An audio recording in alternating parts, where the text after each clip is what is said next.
इसके लिए एक सिचुएशन लेंगे कि how unpleasant situation would be converted in a pleasant situation. So now guest is checking out. At the checking out, he is complaining in the front of the reception. Which are the problem he may face? The problem is like that he from in front of his changed the room twice because the AC was not working. So देखते हैं front of his receptionist कैसे handle करते हैं. This is my room key.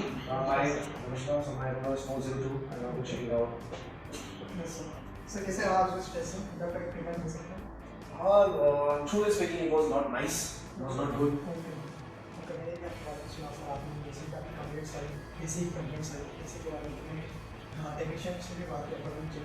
देखो यार मेरा दो बार room change हुआ. मैं मेरे फैमिली के साथ था. I was here for vacation और because of your system मेरा पूरा vacation spoil हो गया. टोटल अंडरस्टैंड समझ सकता हूँ आपकी सिचुएशन क्या थी उस टाइम. आधी रात को आपका रूम चेंज किया गया. लेकिन मैं अभी मेरे जो हाथ में है जब एक फीडबैक दिया सर. उससे क्या हो गया फीडबैक से? I am not happy at all. थोड़ी फीडबैक दिया मैं उसके ऊपर वर्क करूँगा और मैं आपके लिए कुछ जैसे कि 250 ग्राम का केक करूँगा. 50 ग्राम का केक.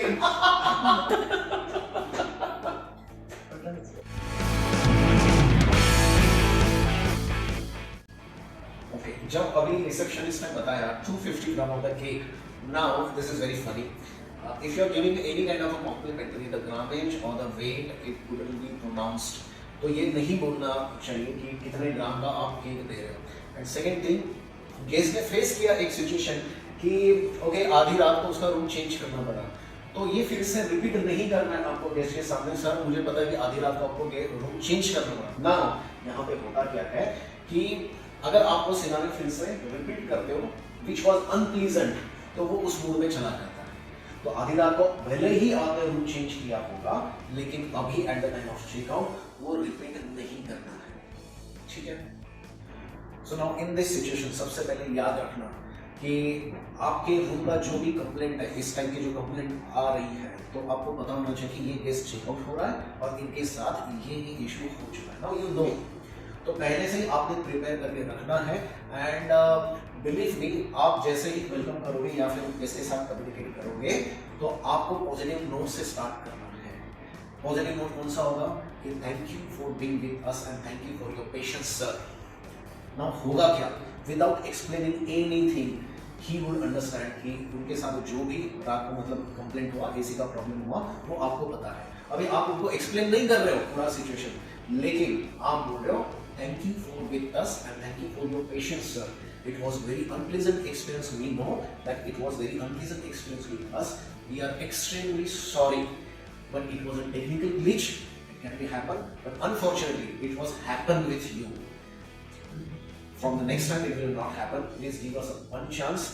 And हमारी और भी प्रॉपर्टीज है सर. अगर आप आपकी एनिवर्सरी अभी आ रही है, नेक्स्ट वीक में, नेक्स्ट मंथ में आपकी एनिवर्सरी आ रही है, फिर बर्थडे आ रहा है, if it is that, then highlight that and give some kind of a discount to the other property or your property and try to explain कि it was a technical glitch sir and literally we are very sorry. And at the end of this topic, at the end of this whole scenario, offer them complimentary without saying anything that we are offering this complimentary. Offering this like a gift from your side. Never say this is the complimentary from your side. अगर आप ये बोल रहे हो कि ये complementary हमारे side से, he will never accept. So try to give them a gift from your side, a gift from a apology, kind of a apology from our side, not a complimentary from our side. This is a kind gesture from our side, as we are mistaken from our part. Please accept this.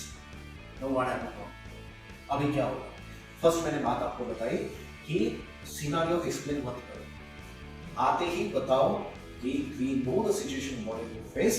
Thank you for being with us and thank you for your patience. अभी जो भी उसके mind में होगा, सोचो वो काम होगा भी नहीं होगा, वो थोड़ा सा नीचे लेवल तक आएगा, उसका टेम्परामेंट यस आएगा. एंड देन आपने क्या एक्सप्लेन करना है कि this is a technical glitch. Third point, this could be happen any time with anyone, but unfortunately it was happen with you. We are very sorry for that. Now sorry कब आता है? Fourth point के बाद sorry आता है. Apologise for that. And we will make sure that this will not happen in future. आप क्या बोल रहे हो कि मैं ये make sure करूंगा कि ये आगे नहीं होगा. And then as a good gesture, please accept this from our side. Now give them complimentary. जो कुछ भी, लेकिन कॉम्प्लीमेंट्री नहीं बोलना। As a good gesture please accept this from our heart. अभी बताओ, from pleasant to unpleasant, is it possible? हो सकता है क्या? The kind of the communication you are having, ये इस लेवल का चाहिए।